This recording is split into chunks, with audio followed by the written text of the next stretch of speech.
6 Minute English from bbclearningenglish.com. Hello, this is 6 Minute English from BBC Learning English. I'm Neil. And I'm Rob. Now, I'm sure most of us have interacted with a chatbot. These are bits of computer technology that respond to text with text or respond to your voice. You ask it a question and usually it comes up with an answer. Yes, it's almost like talking to another human. But of course, it's not. It's just a clever piece of technology. It's becoming more sophisticated, more advanced and complex. But could they replace real human interaction altogether? We'll discuss that more in a moment and find out if chatbots really think for themselves. But first, I have a question for you, Rob. The first computer program that allowed some kind of plausible conversation between humans and machines was invented in 1966. But what was it called?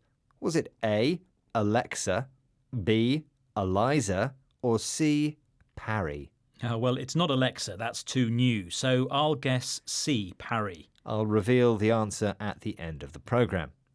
Now, the old chatbots of the 1960s and 70s were quite basic, but more recently, the technology is able to predict the next word that is likely to be used in a sentence, and it learns words and sentence structures.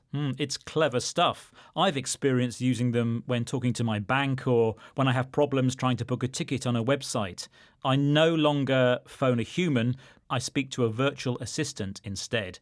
Probably the most well-known chatbot at the moment is ChatGTP. It is. The claim is that it's able to answer anything you ask it. This includes writing students' essays. Now, this is something that was discussed on the BBC Radio 4 programme Word of Mouth. Emily M. Bender, Professor of Computational Linguistics at the University of Washington, explained why it's dangerous to always trust what a chatbot is telling us. We tend to react to grammatical, fluent, coherent-seeming text as authoritative and reliable and valuable. And we need to be on guard against that because what's coming out of ChatGPT is none of that. So Professor Bender says that well-written text that is coherent, that means it's clear, carefully considered and sensible, makes us think what we are reading is reliable and authoritative. So it's respected, accurate and important sounding. Yes, chatbots might appear to write in this way, but really they are just predicting one word after another based on what they have learnt. We should therefore be on guard, be careful and alert about the accuracy of what we are being told. One concern is that chatbots, a form of artificial intelligence, work a bit like a human brain in the way it can learn and process information. They're able to learn from experience, something called deep learning. A cognitive psychologist and computer scientist called Geoffrey Hinton recently said he feared that chatbots could soon overtake the level of information that a human brain holds. That's a bit scary, isn't it? But for now, chatbots can be useful for practical information. But sometimes we start to believe they are human and we interact with them in a human-like way. This can make us believe them even more.